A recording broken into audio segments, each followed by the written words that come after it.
Hi friends, అందరికీ నమస్కారం. Success మంత్ర ఛానల్కి తిరిగి స్వాగతం. ఫ్రెండ్స్, ఈరోజు మన వీడియోలో జనవరి 6వ తారీఖుకి సంబంధించినటువంటి కొన్ని కరెంట్ అఫైర్స్ గురించి అయితే తెలుసుకుందామండి. అయితే ఈ కరెంట్ అఫైర్స్ తాలూకా కేవలం ఇన్ఫర్మేషన్ కాకుండా దాని చుట్టూ పరిధిలో వచ్చేటువంటి ప్రతి అంశాన్ని కూడా ఈ వీడియోలో మీకు డీటెయిల్గా ఎక్స్ప్లెయిన్ చేసి చెప్తాను. ఇక మనం ఏమాత్రం టైం వేస్ట్ చేయకుండా మెయిన్ కంటెంట్లోకి వెళ్ళిపోదాం. Let us start our video.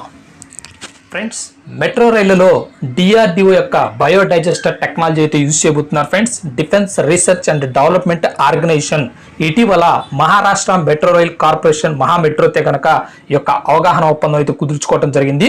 అధునాతన బయోడైజెస్టర్ MK2 టెక్నాలజీని ఈ యొక్క అగ్రిమెంట్ లో వాళ్ళు అమలు చేస్తామని అయితే కనుక చెప్తున్నారు. సో ఎగ్జామ్ పాయింట్ ఆఫ్ వ్యూలో మనకి ఏ స్టేట్ లో ఈ యొక్క ఇంప్లిమెంటేషన్ జరిగిందని అడగొచ్చు, లేదంటే కనుక ఏ టెక్నాలజీని యూజ్ చేయబోతున్నారు అనేటువంటి పాయింట్ కూడా అడిగేటువంటి అవకాశం అయితే ఉంది. సో టెక్నాలజీ వచ్చేసరికి MK2.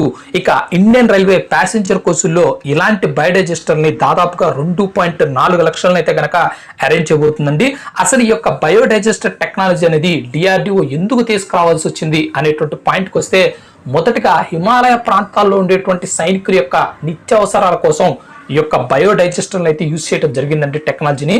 ఆ తర్వాత దాల్ సరస్సు చుట్టూ ఉన్నటువంటి మానవ వ్యర్థాలని పూర్తిగా తొలగించడం కోసం ఈ యొక్క టెక్నాలజీ ప్రస్తుతం అక్కడైతే కనుక ఇంప్లిమెంట్ చేస్తున్నారు. ఈ యొక్క దాల్ సరస్సు ఉన్నటువంటి చుట్టూ టెక్నాలజీ ఇంప్లిమెంటేషన్ యొక్క ఇంప్రూవ్మెంట్ని గమనించడానికి జమ్మూ కాశ్మీర్ హైకోర్టు యొక్క నిపుణుల కమిటీ అనేది ఈ యొక్క ప్రాజెక్ట్ అయితే కనుక ఆల్రెడీ పర్యవేక్షించడం జరుగుతుందండి. అయితే అసలు ఈ యొక్క బయోడైజెస్టర్ టెక్నాలజీ అంటే ఏంటి అంటే, మానవుల యొక్క వ్యర్థాలని ఎటువంటి కృత్రిమంగా కాకుండా కేవలం సహజ పద్ధతిలో, అంటే బ్యాక్టీరియా కానివ్వండి, ఫంగస్ కానివ్వండి, ఇలాంటి వాటిని అప్లై చేసి మాత్రమే వాటిని పూర్తిగా విచ్ఛిన్నం చేసి వాటిని మళ్ళీ రీసైకిల్ చేయడం జరుగుతుంది. అంటే ఇప్పుడు మనం సపోజ్ బయోగ్యాస్ ప్లాంట్ కనుక తీసుకున్నట్లయితే ఇందులో మనకు ఆవు పేడ ఇలాంటి వ్యర్థాలన్నింటినీ వేసి ఎలా అయితే మీథేన్ గ్యాస్ని సరఫరా చేసి దాన్ని బయోగ్యాస్గా వాడుకుంటాం, ఆ తర్వాత దాంట్లో వచ్చేటువంటి స్లర్రీ మొత్తాన్ని కూడా మనం పంటలకి ఎరువులుగా వేసుకుంటాం. సో అదే విధంగా ఇక్కడ మానవ యొక్క వ్యర్థాలను కూడా బ్యాక్టీరియా అప్లై చేయడం ద్వారా అవి పూర్తిగా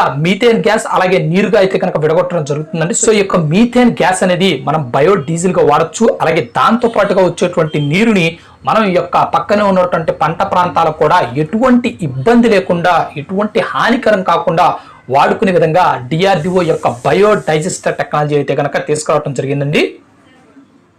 ఫ్రెండ్స్, దేశంలోనే మొట్టమొదటిసారిగా ఆవులపై రాష్ట్రీయ కామధేను ఆయోగ్ ఒక ఆన్లైన్ ఎగ్జామ్ అయితే కండక్ట్ చేయబోతుందండి.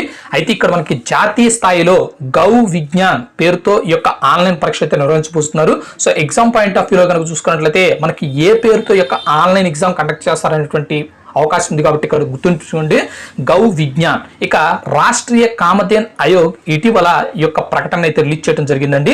స్వదేశీ ఆవు దాని యొక్క ప్రయోజనాల గురించి విద్యార్థులు మరియు ప్రజల్లో ఆసక్తిని పెంచడానికి ఈ యొక్క కార్యక్రమం కండక్ట్ చేస్తున్నట్టుగా మనకి రాష్ట్రీయ కామధేన్ ఆయోగ్ అయితే చెప్పడం జరిగింది. ఇలాంటి పరీక్ష నిర్వహించడం అనేది దేశంలో ఫస్ట్ టైం ఇదేనండి. ఇక ఈ యొక్క పరీక్ష అనేది మనకి ఎప్పుడు కండక్ట్ చేస్తారు, ఫస్ట్ ఎగ్జామ్ అనేది కనుక చూసుకున్నట్లయితే ఫిబ్రవరి 25, 2021.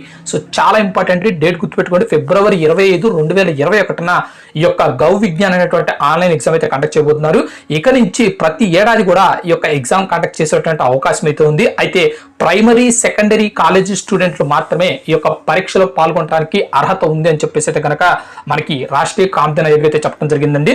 అసలు ఈ రాష్ట్రీయ కామధేన్ ఆయోగ్ అంటే ఏంటంటే, ఆధునిక శాస్త్రీయ విధానాల ప్రకారం పశు సంవర్ధక కార్యక్రమాలను నిర్వహించడానికి ఈ యొక్క రాష్ట్రీయ కామధేన్ ఆయోగ్ అయితే కనుక ఏర్పాటు చేయడం జరిగిందండి. దేశీయ ఆవు జాతులు మెరుగుపరచడానికి అలాగే గోవధన్ నిషేధించడానికి గాను ఈ యొక్క రాష్ట్రీయ కామధేన్ ఆయోగ్ అనేది చర్యలు అయితే తీసుకుంటుంది. ఇది రాష్ట్ర గోకుల్ మిషన్ లో అంతర్భాగంగా అయితే కనుక పనిచేస్తుందండి. సో ఈ బిట్ అయితే కనుక చాలా ఇంపార్టెంట్. ఈ యొక్క రాష్ట్రీయ కామధేను ఆయోగ్ దేనిలో అంతర్భాగంగా పనిచేయబోతుంది అనేటువంటి విషయాన్ని కూడా మనం ఖచ్చితంగా గుర్తుపెట్టుకోవాలి. రాష్ట్ర గోకుల్ మిషన్ లో అంతర్భాగంగా అయితే పనిచేస్తుంది.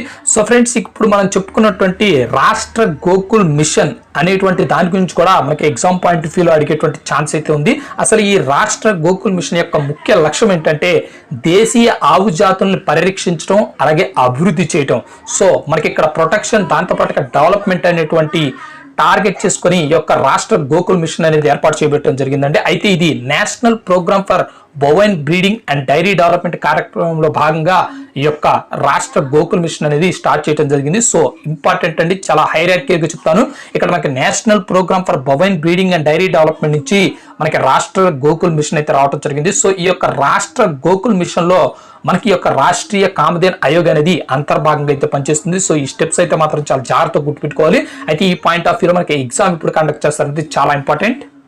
ఫ్రెండ్స్, వెస్ట్ బెంగాల్లో మనకి ఇన్లాండ్ వాటర్ వేస్ డెవలప్మెంట్ కోసం ప్రపంచ బ్యాంకుతో $105 మిలియన్ ఒప్పందం అయితే కుదుర్చుకోవడం జరిగిందండి. ఇక కంటెంట్ లో కనుక చూసుకున్నట్లయితే మనకి పశ్చిమ బెంగాల్లో ఇన్లాండ్ వాటర్ వేస్ అభివృద్ధికి ఆ రాష్ట్ర ప్రభుత్వం అలాగే సెంట్రల్ గవర్నమెంట్ వరల్డ్ బ్యాంక్ దాదాపుగా $105 మిలియన్ ఒప్పందం అయితే చేసుకున్నాయండి. మనకి కోల్కతాలో జల రవాణా వాడకాన్ని పెంచడానికి యొక్క డబ్బునైతే వాడబోతున్నారు. అలాగే హుగ్లీ నదిలో సరుకు రవాణా ప్యాసింజర్ రవాణాపై కనుక ఈ యొక్క దృష్టి అయితే కనుక పెడతామని చెప్తున్నారు. తక్కువ ధరకే అందుబాటులో ఉండేటువంటి యొక్క జల రవాణాకి సంబంధించి కనెక్టివిటీ పెంచి ప్రజలకు అందుబాటులో అయితే కనుక తీసుకొస్తామని చెప్తున్నారు. సో ఇందుకోసం మనకి west Bengal inland water transport logistics special development project అయితే కనుక ఈ సందర్భంగా అయితే కనుక ప్రారంభించడం జరిగింది. సో చాలా ఇంపార్టెంట్ అండి. మనకి ఇక్కడ ఏ స్టేట్ లో ఈ యొక్క ఇన్లాండ్ వాటర్ డెవలప్మెంట్ కోసం వరల్డ్ బ్యాంక్ $105 మిలియన్ కనుక అగ్రిమెంట్ కు ఒప్పుకుంది అనేటువంటి బిట్ అయితే రావచ్చు, లేకపోతే కనుక వరల్డ్ బ్యాంక్ ఎంత అమౌంట్ శాంక్షన్ చేసింది అనేటువంటి బిట్ కూడా మనకి వచ్చేటువంటి ఛాన్స్ అయితే ఉంది.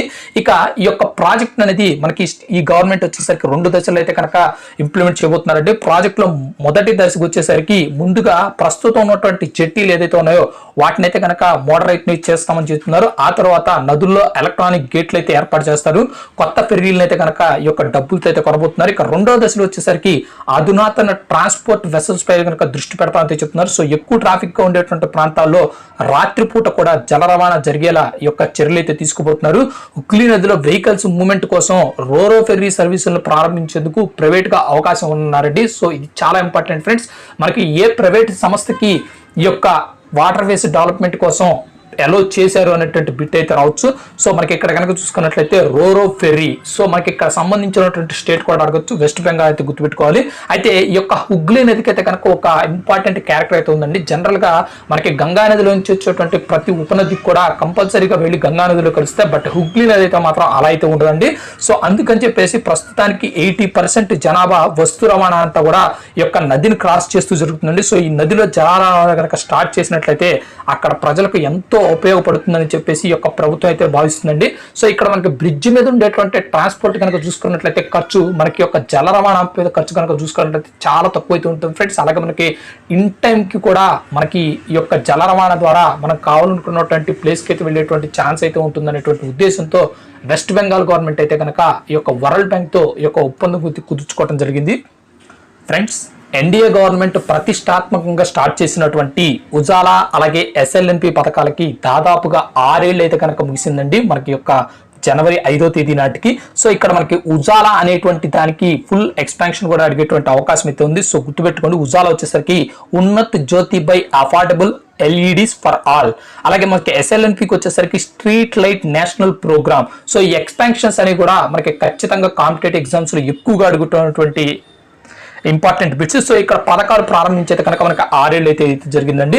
సో ఈ ఉజాలా పథకం వచ్చేసరికి మెయిన్ గా ఏంటంటే మనకి ఎక్కువగా మనం వాడేటువంటి పాత తరం బల్బులు కాకుండా టంగ్స్టన్ తో కానివ్వండి, లేకపోతే ఇలాంటి మెటల్ తో వచ్చేటువంటి బల్బులతో కాకుండా ఎల్ఈడి బల్బ్స్ కనుక వాడినట్లయితే వాటి స్థానంలో దానికి మనకి చాలా వరకు కూడా ఈ యొక్క ఎలక్ట్రిసిటీ కన్సంప్షన్ అనేది తగ్గుతుంది. దాంతో పాటుగా కార్బన్ డైఆక్సైడ్ ఏదైతే మనకి ఎమిట్ అవుతుందో దాని యొక్క పొల్యూషన్ కూడా తగ్గుతుంది అనేటువంటి ఉద్దేశంతో ఈ యొక్క ఉజాలా పథకాన్ని అయితే కనుక తీసుకురావడం జరిగిందండి. ఇక స్ట్రీట్ లైట్ నేషనల్ ప్రోగ్రామ్ వచ్చేసరికి మనకి సేమ్, కాకపోతే ఇక్కడ మనకి స్ట్రీట్ లైట్ కి అయితే కనుక చేయడానికి మాత్రం ఈ యొక్క పథకం అయితే కనుక స్టార్ట్ చేయడం జరిగింది.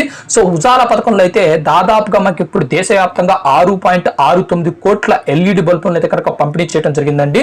సో ఇది చాలా ఇంపార్టెంట్ ఫ్రెండ్స్. ఇప్పుడు దాకా ఎన్ని ఇచ్చారనేటువంటి ఛాన్స్ అయితే ఉంది. సో 6.69 crores దాకా ఎల్ఈడి బల్బులు అయితే ఇవ్వడం జరిగింది.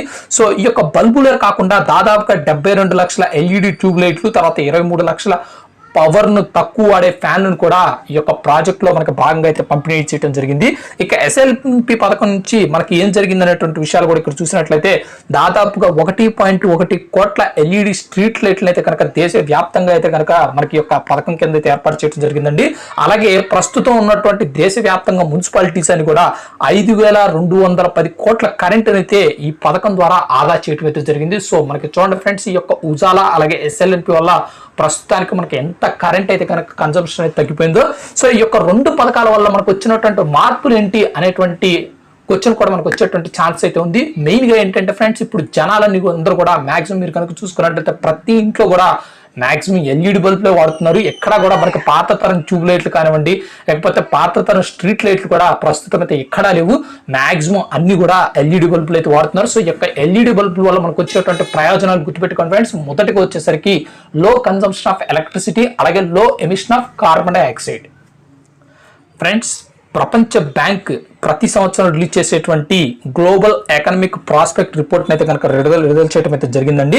ఈ యొక్క ప్రపంచ బ్యాంక్ ఇటీవల రిలీజ్ చేసినటువంటి యొక్క గ్లోబల్ ఎకనామిక్ ప్రాస్పెక్ట్ రిపోర్ట్ లో మనకి 2020-21లో దేశ ఎకానమీ 9.6% తగ్గిపోయింది అని చెప్పేసి అయితే కనుక మనకి చెప్పడం జరిగిందండి. అలాగే ఎకానమీ వేగం తగ్గడానికి మెయిన్ రీజన్ వచ్చేసరికి ప్రజలు ఖర్చు తక్కువ పెట్టడం, అలాగే ప్రైవేట్ ఇన్వెస్ట్మెంట్ తగ్గిపోవటం. సో ఈ యొక్క కరోనా ఉన్నటువంటి పరిస్థితుల్లో జనాలు అసలు బయటకు వచ్చేటువంటి పరిస్థితి లేదండి. సో ఆటోమేటిక్ గా మనకి జనాలు ఖర్చు పెట్టేటువంటి స్థాయి తగ్గిపోయింది. అలాగే మనకి ఇక్కడ ప్రైవేట్ ఇన్వెస్ట్మెంట్ కూడా మన యొక్క దేశంలో చాలా తగ్గిపోయినట్టుగా ఈ యొక్క గ్లోబల్ ఎకనామిక్ ప్రాస్పెక్ట్స్ అయితే చెప్పడం జరిగింది. 2020-21లో దేశంలో 5/4 మందికి ఉపాధి ఇస్తున్నటువంటి అసంఘటిత రంగం అంటే ఇన్ఫార్మల్ సెక్టర్ అంటే ఈ యొక్క ఇన్ఫార్మల్ సెక్టర్ అనేది ఈ యొక్క పూర్తిగా దెబ్బతిన్నట్టుగా అయితే కనుక ఈ యొక్క రిపోర్ట్ అయితే చెప్తుంది. 2021-22లో ఇండియన్ ఎకానమీ 5.4% రికవరీ అయితే కానుందని చెప్తున్నారు ఫ్రెండ్స్. చాలా ఇంపార్టెంట్ బిట్ ఫ్రెండ్స్. మనకి ఎంత శాతం రికవరీ అయ్యేటువంటి ఛాన్స్ ఉందని అయితే మాత్రం ఖచ్చితంగా అడుగుతారు. 5.4% అయ్యేటువంటి ఛాన్స్ అయితే ఉంది. ఇక అలాగే ప్రపంచ ఎకానమీ కనుక చూసుకున్నట్లయితే దాదాపుగా 4% రికవరీ అయ్యేటువంటి ఛాన్స్ అయితే ఉంది చెప్తున్నారు సార్. ప్రపంచ బ్యాంక్ ప్రకారం భారతదేశం తన మొదటిసారి సాంకేతిక మాధ్యమం ఎదుర్కొంటుంది అని చెప్పేసి ఈ యొక్క రిపోర్ట్లో అయితే చెప్పడం జరిగింది. చాలా ఇంపార్టెంట్ అండి. మనకి ఇక్కడ అడిగేటువంటి బిట్ కనుక చూసుకున్నట్లయితే ప్రపంచ బ్యాంకు ప్రకారం భారతదేశం తన మొదటి డాష్ మాధ్యాన్ని ఎదుర్కొంటుందని అంటారు. ఇక్కడ మనకి టెక్నికల్ అనేది చాలా ఇంపార్టెంట్. సో సాంకేతిక మాధ్యమాన్ని భారతదేశం ఫస్ట్ టైం ఈ యొక్క కరోనా వల్ల అయితే కనుక ఎదుర్కోవడం జరుగుతుందండి. ఇక సాంకేతిక మాధ్యం దశ అంటే ఏంటి అనేటువంటి డౌట్ అయితే చాలా మందికి రావచ్చు. జీడిపి వృద్ధి రేటు 2 త్రైమాసికాల్లో తగ్గిపోతే దాన్ని సాంకేతిక మాధ్య దశ అంటారండి. ఇండియాలో కనుక లాస్ట్ ఏడాది కనుక మనం ఏప్రిల్ నుంచి జూన్ మధ్య జీడిపి 23% పడిపోయింది. ఆ తర్వాత జూలై నుంచి సెప్టెంబర్ మధ్యలో జీడిపి వృద్ధి రేటు దాదాపుగా 7.5% అయితే పడిపోయింది. సో దీన్ని బట్టి 2 త్రైమాసికాలు మనకి ఈ యొక్క జీడిపి అనేది పడిపోవడం వల్ల నెగిటివ్ లో ఉందని తెలుస్తుంది. కాబట్టి సో మన యొక్క సాంకేతిక మాధ్యమం దశలో అయితే కనుక ఉన్నామైతే చెప్తున్నారు. సో ప్రస్తుతానికి ఇండియా అయితే కనుక ఈ యొక్క సాంకేతిక మాధ్యాన్ని అయితే కనుక ఎదుర్కొన్నట్టు ఉందని మనకి ఇక్కడ వరల్డ్ బ్యాంక్ అనేది ఈ యొక్క గ్లోబల్ ఎకనామిక్ ప్రాస్పెక్టస్ 2020-21లో అయితే కనుక మనకి క్లియర్ గా చెప్పడం జరిగింది ఫ్రెండ్స్. సో మనకి 6వ తారీఖు జనవరికి సంబంధించినటువంటి చాలా ఇంపార్టెంట్ కరెంట్ ఈవెంట్స్ అయితే ఇవ్వండి. సో వీటి పట్ల మీకు ఇంకేదైనా కనుక డౌట్ ఉంటే కింద కమెంట్ సెక్షన్ లో కమెంట్ చేయండి ఫ్రెండ్స్. మేము ఖచ్చితంగా రిప్లై అయితే ఇస్తాం. అలాగే ఈ వీడియో కనుక నచ్చినట్లయితే లైక్ చేయడం మర్చిపోవద్దు. మీ ఫ్రెండ్స్ అండ్ ఫ్యామిలీ మెంబర్స్ కూడా షేర్ చేయడం కూడా మర్చిపోవద్దు.